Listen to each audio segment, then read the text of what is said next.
Bienvenidos y bienvenidas a un nuevo capítulo. MedCoach siempre piensa en tu salud física, mental y emocional. Es por eso que luego de hablar de la depresión en un capítulo anterior, hoy decidimos traer a conversación a los famosos psicofármacos. Si quieres saber para qué son y para qué sirven, sube el volumen y recuerda tomar nota. El testimonio de hoy es de Felipe Rojas, que nos cuenta su historia de cómo fue que empezó a tomar melatonina de manera constante al no poder conciliar el sueño. Escuchemos. Unos 3, 4 años aproximadamente, pues no podía conciliar el sueño, ¿no? Porque tenía algunas preocupaciones del trabajo y de los quehaceres diarios que uno tiene, entonces no lograba conciliar el sueño. Y una vez que estaba con estos problemas, acudí a un doctor. Este doctor, le comenté que obviamente no podía dormir, había noches que obviamente me trasnochaba hasta el otro día y tenía que y pasaba casi 2 días despiertos. Entonces, ya viendo esta preocupación que tenían, acudí a este doctor, me recetó melatonina y había una más fuerte que si en caso de no lograr a dormir se llamaba Neogaibal. Entonces empecé con esta Neogaibal, pero era muy fuerte, que me quedaba un sabor muy amargo en la garganta, pero obviamente esta sí me hacía dormir inmediatamente. Y la que era menos abrasiva era esta melatonina. Pero realmente de ahí ya es como que me he vuelto dependiente de la pastilla y para poder dormir siempre tengo que tomar la melatonina. Entonces es como que lo hago constantemente y veo realmente que es de venta al público normal. O sea, como que siempre uno tiene acceso sin receta, tanto en Estados Unidos como en Ecuador. Entonces es como que como de acceso normal a la gente. Entonces siempre tengo que tomar esa pastilla para poder conciliar el sueño y descansar realmente bien, si no, no duermo.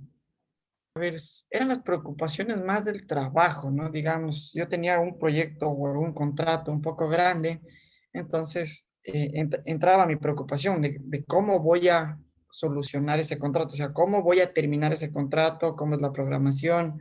A veces faltaba recursos, obviamente, porque trabajamos para haciendo contratos con el Estado, a veces en algunas cosas que hacía hace unos 4 años. Y esas preocupaciones, obviamente, de de no saber cómo a veces terminar el proyecto, me hacía preocupar y no me dejaba dormir, ¿no? Saber que tenía que fin de mes pagar nómina de empleados, todas las obligaciones de ley, y que a veces el Estado no cancelaba rápido, porque obviamente ya estaba ejecutado. Yo trabajaba bajo planillas y como el Estado no cancelaba rápido, obviamente era 1 mes, 2 meses, 3 meses se demoraban en pagar, pero obviamente como empresa teníamos que tener todos los recursos para pagar, entonces pagábamos hasta 2 meses. Y al tercer mes, digamos, ya estábamos un poco apretados y todas esas preocupaciones de que la gente te diga, ¿qué pasó? ¿Qué pasó? Y uno igual presionar al Estado y decir, ¿qué pasó los pagos? Pues era preocupante. Entonces yo creo que a raíz de eso, se vino que tenía que tomar ya medicinas para conciliar el sueño.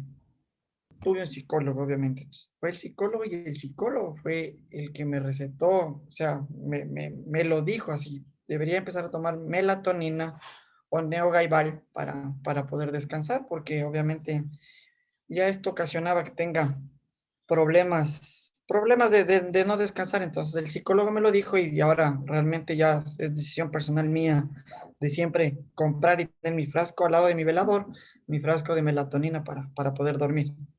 Reacciono bien. Creo que en los momentos a veces que me toca igualmente trabajar, digamos, todo un día, trabajo y no es que como que dependo o necesito dormir. Creo que a veces, creo que soy muy activo y creo que es eso, ¿no? Que mi cabeza, el rato que yo me acuesto, está pensando un millón de cosas y es el momento de acostarme. Entonces, si yo tengo que trabajar y estoy constantemente trabajando, pues no tengo problema. Pero yo cuando me acuesto a dormir, en mi cabeza estoy pensando un millón de cosas y una manera para descansar siempre que tengo yo es poner el televisor y como desconectar mi mente entreteniéndome en lo que está pasando en la televisión. Y así me voy como arrullando para poder dormirme, obviamente habiéndome tomado la melatonina, porque si no, no puedo dormir si no tengo el televisor casi prendido o algo para distraer mi mente y como desconectar del mundo real, digamos, como que de las preocupaciones, de las responsabilidades y de todo lo que se tiene. Sí, sí, sí he logrado subir la dosis de los 10 miligramos a los 20 miligramos, porque realmente ha habido veces, obviamente, como tú sabes, la vida no es lineal, sino siempre hay altas, bajas, y cuando hay bajas, obviamente, uno creo que tiene más preocupaciones y a veces con una sola pastilla no he logrado dormir y he tenido que tomarme dos para poder dormir y aún así no me ha funcionado, pero no he pasado de las dos a una tercera, porque creo que ya me recomendaron máximo hasta los 20 miligramos y es como que lo que me dijo el psicólogo, ¿no? Porque esta neogaival supera, creo que los 20 miligramos y es casi de 30 miligramos. Es tan fuerte que, como te digo, te termina ardiendo bastante la garganta y por eso yo ya no tomo esa porque creo que es muy abrasiva, muy fuerte. Sí, a ver, no, primero no he ido al psiquiatra, fue el psicólogo, no he llegado al psiquiatra porque creo que, no he llegado, solo fue al psicólogo, pero sí me recomendó, como te digo, el psicólogo para desconectarse un poco de las cosas, hacer ejercicio igual internamente. Creo que bueno, en la pandemia no me sucedió eso, aunque bueno, sí dependo bastante para como uno tiene bastante energía, descargar toda esa energía hago bicicleta, entonces yo hago bastante ciclismo, entonces yo creo que a raíz de todas estas cosas me ayudó bastante a hacer deporte y hago ciclismo largo de casi alto rendimiento y eso me ayudó obviamente porque yo también fumaba, tomaba, más que todo fumaba, me gustaba fumar, fumaba una media cajetilla diaria y gracias a empezar a hacer deporte me ayudó a quitarme esa ansiedad de fumar, ¿no? Porque con las preocupaciones, ¿qué es lo que sea? Prenderme un cigarrillo. Ahora más bien cuando tengo una preocupación es me voy a hacer ejercicio, descargo como que toda esa carga que uno tiene y me siento un poco más aliviado, pero no me ayuda a dormir realmente. No es que logra aún llegarme a hacer dormir, a pesar de que hago bicicleta y algo de pesas, alguna cosa así, para tratar de quemar toda esa energía, pero realmente no me ayuda a conciliar el sueño. Eso, siempre dependo de tomar la melatonina para descansar. Bienvenidos al noveno episodio de MedCoach. Hoy nos acompaña el psiquiatra Abel Pérez para tratar el tema del uso y abuso de los psicofármacos. ¿Cuándo se deben usar? ¿Quién puede recetarlos? ¿Y qué consecuencias trae el abuso de estos medicamentos? Entéresen en este espacio. Doctor, bienvenido. Qué gusto tenerlo en este programa. Y bueno, muchas gracias, Aicha, y para mí es un placer y un gusto poder servirles también. Considero que el tema que hoy vamos a tratar es un tema muy interesante, considerando que muchas personas en la población tienen diferentes criterios con respecto a los psicofármacos y con respecto a las temáticas que también estabas abordando ahorita en la introducción. Me parece muy interesante porque precisamente el conocer el uso adecuado de los psicofármacos, qué contraindicaciones o qué repercusión puede tener en el organismo, nos va a permitir poder hacer un uso adecuado de ellos y no ir a los extremos, ¿no? A veces vamos a los extremos cuando quizás tenemos estigma con relación a ellos o cuando quizás por no tener estigma le damos un uso inadecuado que puede tener una repercusión para la salud de nuestra, ¿no? O de la población. Claro, doctor. Y antes de ampliar el tema y ya entrar un poco más en detalles, sería importante iniciar definiendo, ¿no?, qué son los psicofármacos y cuál es la función de estos medicamentos. Sí, cuando hablamos de psicofármacos, estamos hablando de un grupo de sustancias que se encuentran dentro de las sustancias psicoactivas. Cuando estamos hablando de sustancias psicoactivas, estamos hablando de un grupo de sustancias que pueden ser químicas o pueden ser naturales, que tienen un efecto en el sistema nervioso y que producen un cambio en nuestras emociones, en nuestra forma de pensar y también en cómo nosotros interpretamos el mundo y así nuestros comportamientos. Los psicofármacos son productos que han sido diseñados para poder modificar algunos comportamientos, algunas emociones, maneras de pensar en personas que en determinados momentos pueden desarrollar desórdenes emocionales. Y cuando estamos hablando de desórdenes emocionales no nos referimos precisamente a trastornos mentales graves, que es la idea que muchas personas en la población tienen.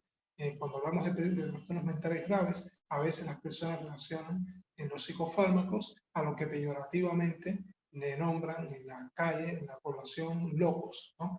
Y no es precisamente así. Cuando estamos hablando de trastornos graves, mentales graves nos estamos refiriendo a trastornos como la esquizofrenia, trastornos afectivos bipolares, trastornos esquizoafectivos o trastornos depresivos graves con síntomas psicóticos o no, pero no son esos los únicos desórdenes emocionales que podemos presentar las personas. Tenemos otros desórdenes emocionales como pueden ser desórdenes de ansiedad que se establecen como desórdenes emocionales menores. También tenemos, por ejemplo, episodios depresivos o episodios depresivos que pueden ser recurrentes.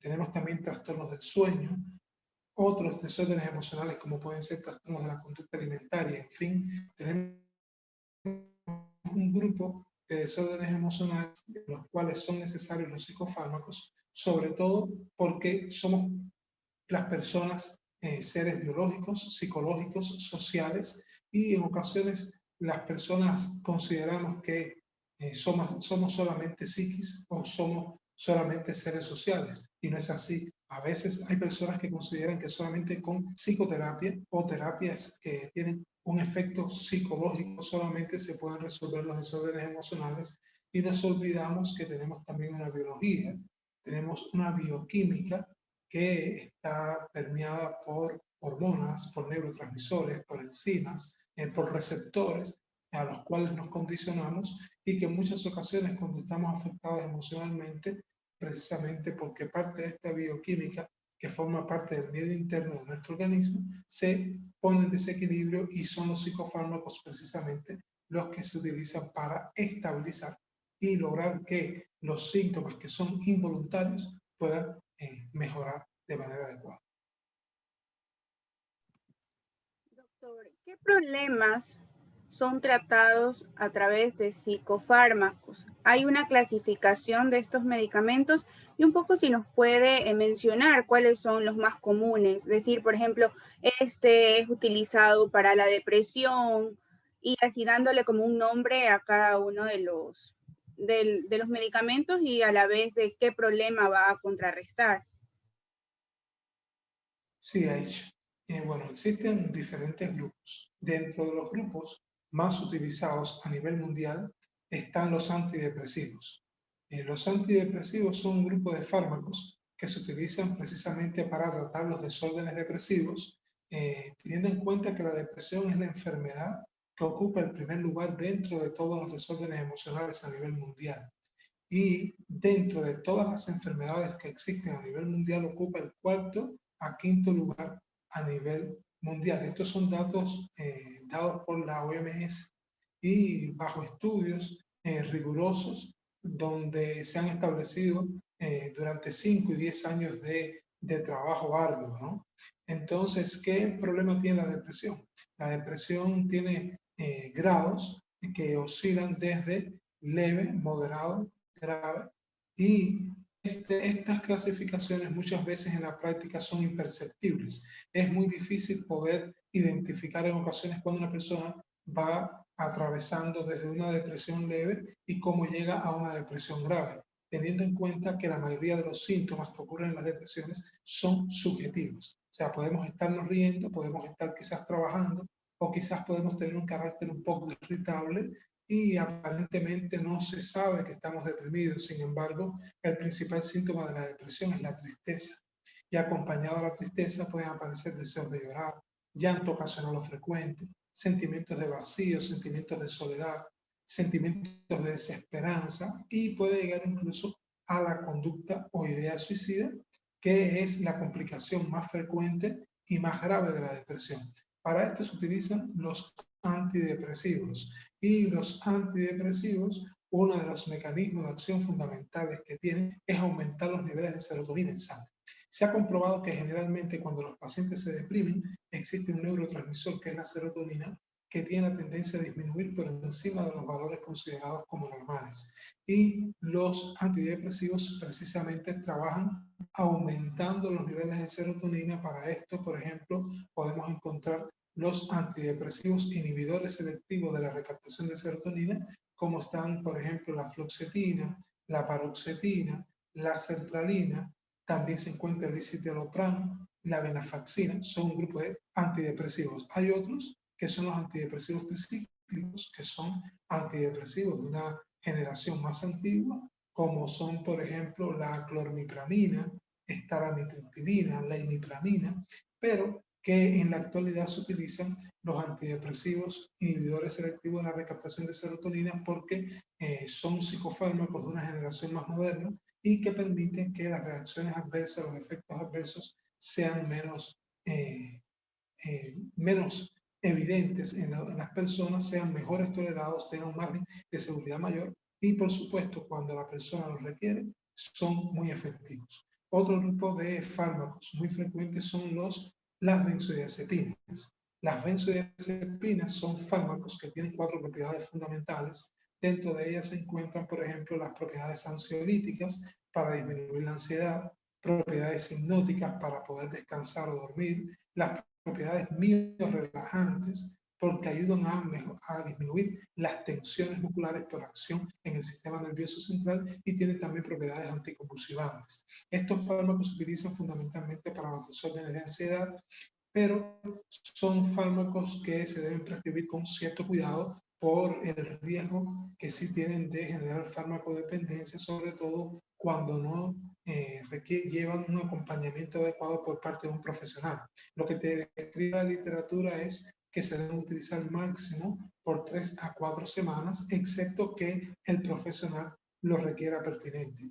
En la práctica, en muchas ocasiones los ansiolíticos se utilizan por mucho más tiempo y es precisamente porque la mayoría de las ocasiones cuando ya los pacientes vienen con desórdenes de ansiedad, vienen con desórdenes de ansiedad de mucho tiempo de estructuración. Generalmente vemos que hay personas con desórdenes de ansiedad que se han establecido por más de 4, 5, 6 años y es muy difícil que en un mes puedan ser reducidos los síntomas de una manera adecuada. En este grupo podemos encontrar, por ejemplo, fármacos como el alprazolam, el clonazepam, el midazolam, el diazepam, nitrazepam, clordiazepóxido, lorazepam, bromazepam, son diferentes fármacos que entran dentro de los fármacos ansiolíticos.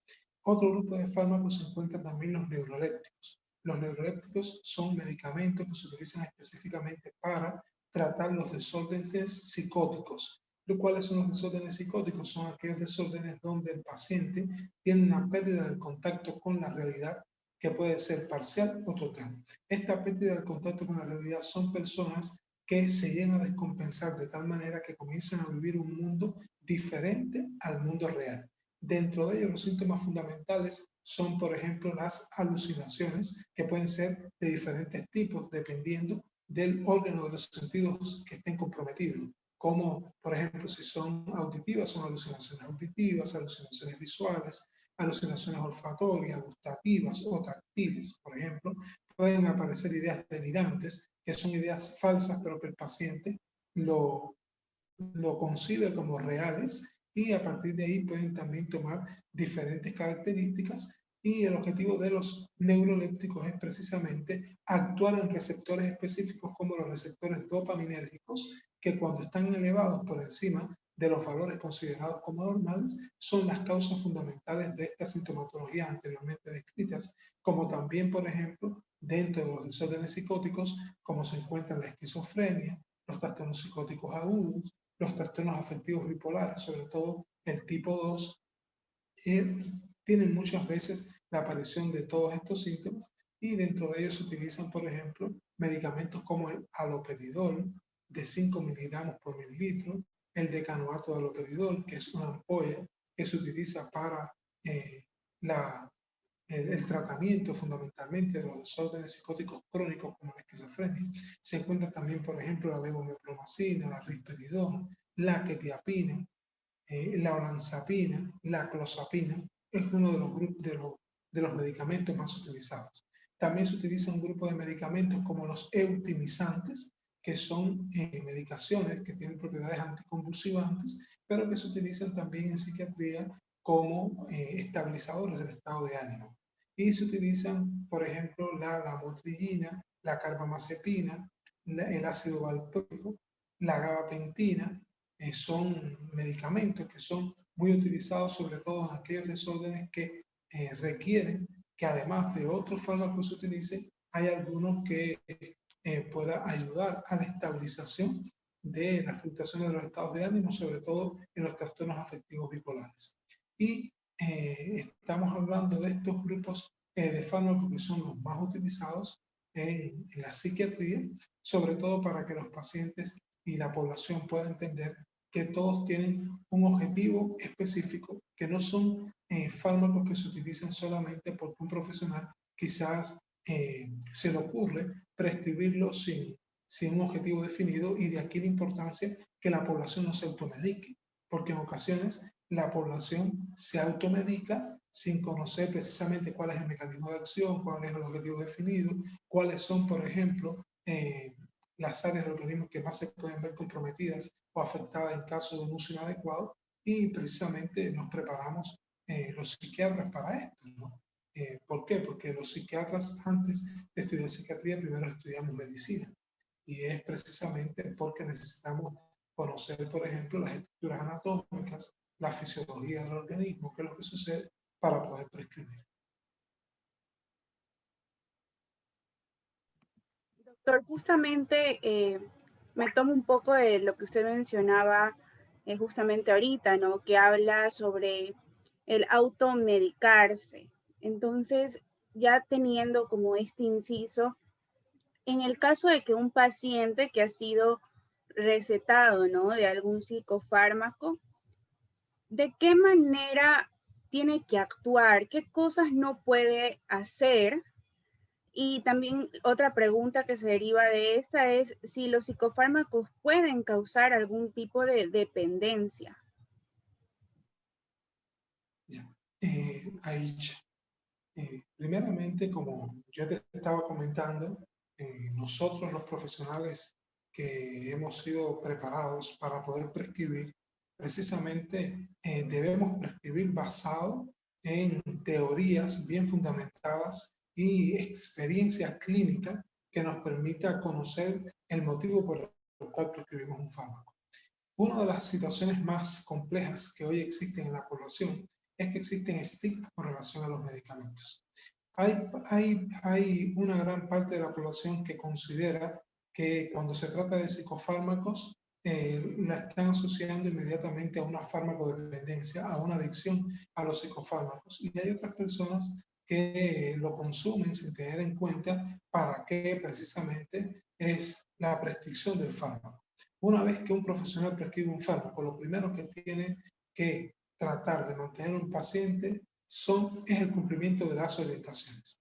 El cumplimiento de las orientaciones, ¿por qué? Porque se supone que el profesional que prescribe un fármaco le tiene que hablar a los pacientes cuál es el motivo por el cual se prescribe el fármaco, cuáles son los efectos indeseables o los efectos colaterales más frecuentes que pueden aparecer cuando se administra el fármaco.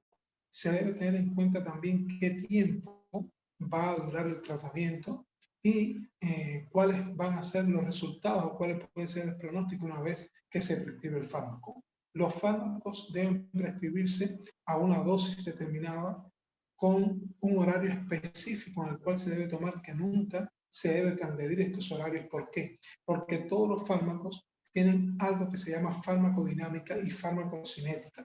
O sea, esta farmacodinámica y la farmacocinética es precisamente cómo actúa el fármaco dentro del organismo.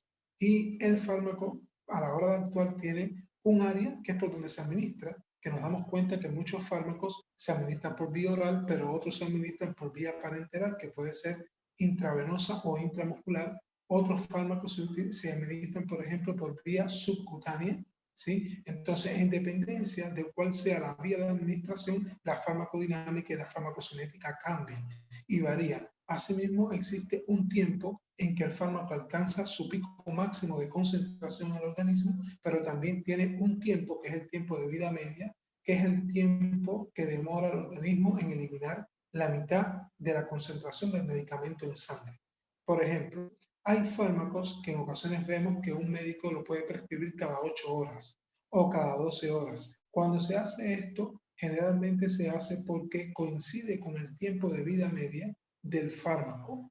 ¿Esto qué cosa es? Que si yo prescribo un fármaco, por ejemplo, cada 8 horas, se supone que debe ser un fármaco que aproximadamente a las 8 horas se debe estar eliminando la mitad de la concentración de ese medicamento en sangre. Por tanto, se requiere de otro fármaco que a partir de las 8 horas siga haciendo un efecto de manera que se mantenga una determinada continuidad del efecto de este medicamento para que alcance una concentración que permita la disminución de los síntomas. Y esto muchas veces no se comprende. Hay pacientes, por ejemplo, que piensan que tomarse en horarios diferentes no tienen ningún tipo de repercusión. Y precisamente lo que se requiere cuando se administra un fármaco es que exista una constancia en la toma de la medicación para poder alcanzar los efectos deseados. Ahora bien, cuando hay pacientes, por ejemplo, que se lo toman en los horarios que desean o como a veces algunos profesionales, que muchas veces sucede en profesionales que no son especializados en el área de la psiquiatría, le dicen a un paciente, tómate un medicamento cada vez que te sientas mal, o cada vez que te sientas triste, o cada vez que te sientas ansioso. Esta es una de las situaciones que más farmacodependencia pueden generar.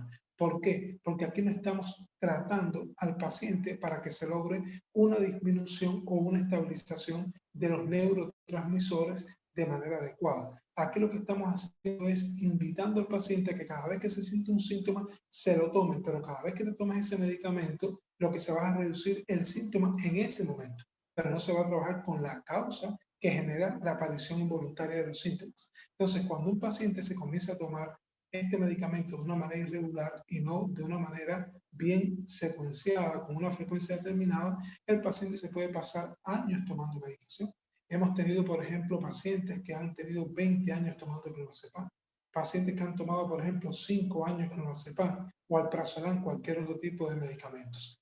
Ahora bien, no el hecho de que tomes un fármaco no significa que va a ser una farmacodependencia. En muchas ocasiones le explico a los pacientes que no es precisamente el fármaco, es el uso inadecuado del fármaco. Podemos citar algunos ejemplos. Hay personas que son dependientes del café y sin embargo el café no es un psicofármaco. Hay personas que son dependientes del chocolate, personas que son dependientes de los dulces, personas que son dependientes, por ejemplo, de las colas, personas que son dependientes de las compras, de los videojuegos, ¿sí? Es decir, que no es malo comprar, no es malo jugar, ¿sí? Lo malo es dar un uso inadecuado de esto, que una vez que empiezas a hacer un uso inadecuado de cualquiera de estas sustancias o de los videojuegos o de las compras, llega un momento que se convierte en una necesidad para ti. ¿Por qué? Porque cada vez que tú compras algo o cada vez que juegas un videojuego, la gratificación que recibes es inmediata. Entonces, esa gratificación inmediata llega en muchas ocasiones a suplir necesidades emocionales o afectivas que tenemos no resueltas. Y por eso están catalogadas como adicciones no relacionadas con sustancias. En el caso del café, de las colas, del chocolate, sí son sustancias que generan un efecto en el sistema nervioso y por supuesto el efecto que genera en el sistema nervioso es un efecto placentero. Al generar un efecto placentero hay un aumento exagerado de la producción de los niveles de dopamina y mientras más experiencias placenteras yo tenga de este tipo, entonces el sistema nervioso tiene una estructura cerebral que es la amígdala cerebral, que es la encargada de captar las experiencias emocionales de tipo temporales y la guarda en el hipocampo, que viene siendo como la bodega, que es la que permite que cada vez que me sienta aburrido o cuando tenga quizás algún problema con alguna persona o quizás esté bajo situaciones estresantes, se activa el sistema de recompensa que nos recuerda qué cosas puedo hacer para yo enajenarme de esto que me afecta o para sentirme mejor. Y por supuesto los recuerdos que van a ser los efectos placenteros de lo que ya hemos estado expuestos. Y es importante esto saber. Cuando existe un acompañamiento adecuado de una prescripción psicofarmacológica, no quiere decir que va a existir una farmacodependencia. La farmacodependencia aparece por un uso inadecuado de la administración de los medicamentos. Doctor, perfecto. Con eso que usted me mencionaba de los horarios, me parece muy interesante porque de aquí me surgen dos preguntas.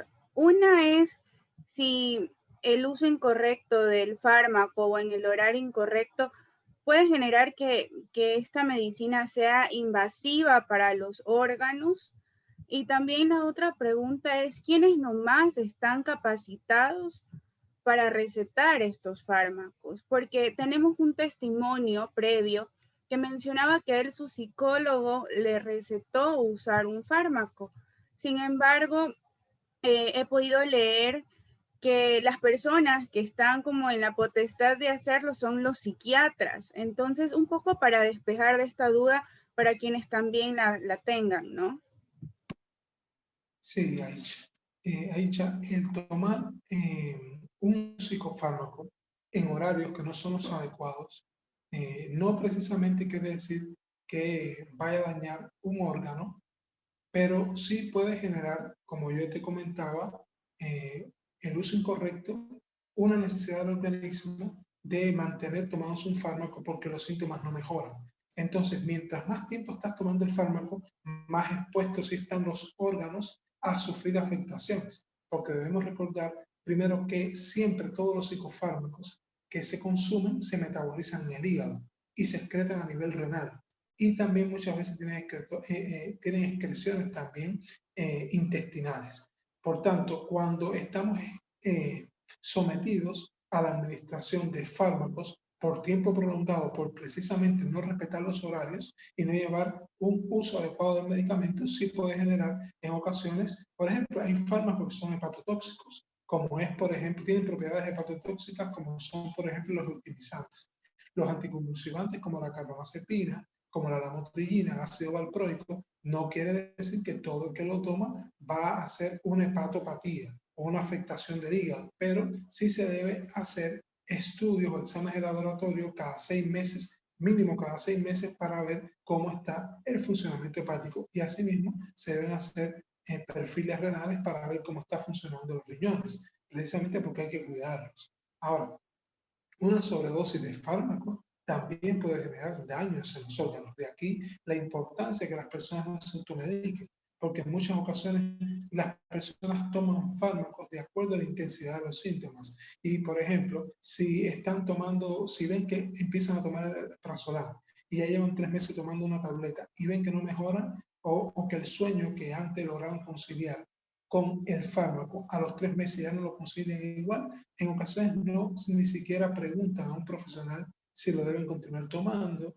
o si deben aumentar la dosis o no, o si está correcto la manera en que lo están tomando. Simplemente aumentan la dosis y le empiezan a tomar, y ese aumento de la dosis también genera una farmacodependencia. Además, es importante que la población pueda conocer que todos los fármacos de alguna manera pueden generar también interacciones medicamentosas.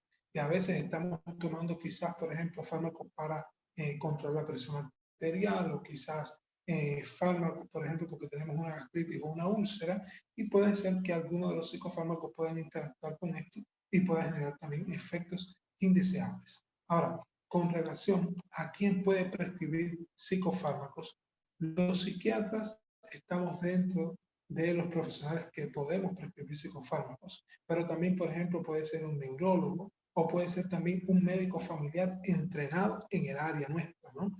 Generalmente la psiquiatría no es una especialidad que abunde en el sentido de que muchos profesionales les guste, ¿no? Y tengan vocación para esto. Pero hay algunos profesionales que sí manejan algunos desórdenes mentales menores, y como todos los médicos pueden tener acceso a los recetarios especiales que están controlados, sobre todo para la prescripción de estupefacientes y psicotrópicos, lo pueden utilizar. Igual hay otros fármacos que no requieren recetario especial y que son psicofármacos y pueden ser prescritos por aquella persona entrenada. Ahora, ningún psicólogo ni ningún otro profesional que no sea médico está capacitado ni autorizado para prescribir un fármaco.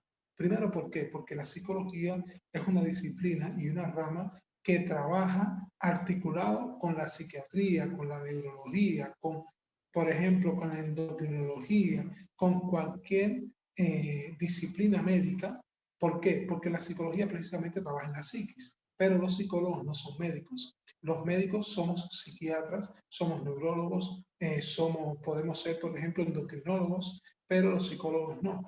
Entonces, no debes prescribir ningún fármaco si no conoces la anatomía, la fisiología, suponiendo que de manera autodidacta hayas estudiado algo de anatomía o algo de fisiología o algo de bioquímica o algo de histología, no estás capacitado para prescribirlo. ¿Por qué? Porque no se trata de que tú te autoeduques o que estudies, sino que por supuesto tengas el título que certifique que en los años que has cursado hayas cumplido con todos los objetivos, igual que cualquier especialidad. Entonces, esto puede traer como consecuencia que hay un mal uso del fármaco, que al no conocer no solamente la anatomía y la fisiología, tenemos que conocer de clínica, tenemos que conocer qué enfermedades, cuando tú prescribes un fármaco, de alguna manera se pueden agravar o no con el uso del fármaco, o qué enfermedades estás tomando determinado fármaco y utilizas un psicofármaco, puede reducir el efecto del otro psicofármaco, del otro fármaco. ¿Por qué? Porque hay psicofármacos que pueden reducir el efecto de otros y esto hace que una enfermedad de base se agrave o quizás que no mejore. Entonces sí es importante esto saber que los profesionales que estamos capacitados para prescribir somos los médicos. Y también, por supuesto, los odontólogos también pueden prescribir. Sí. Perfecto, doctor. Bueno, recordarles a nuestra audiencia que el psiquiatra es el profesional autorizado para recetar estos medicamentos. Además, es importante que el paciente respete la dosis y el horario recomendado por el especialista, no automedicarse porque esto puede causar dependencia y llevar al individuo a un problema mayor. Le agradecemos al doctor Abel Pérez por esta entrevista. Para el equipo de MedCoach siempre será un placer contar con usted.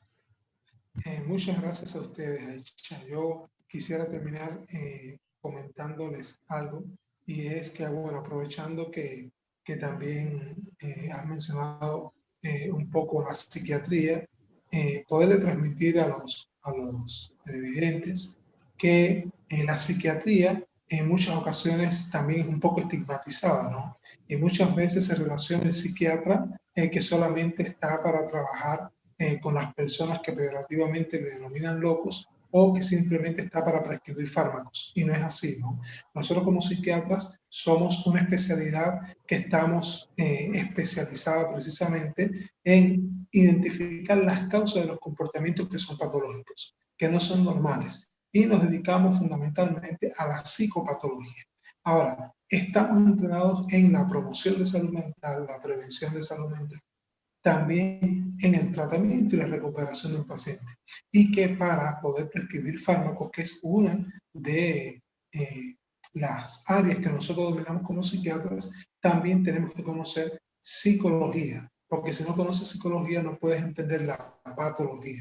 Para tú poder conocer lo patológico tienes que conocer cómo funciona lo que es normal. Y tenemos que conocer cómo se estructura la personalidad, cómo se estructuran los desórdenes emocionales.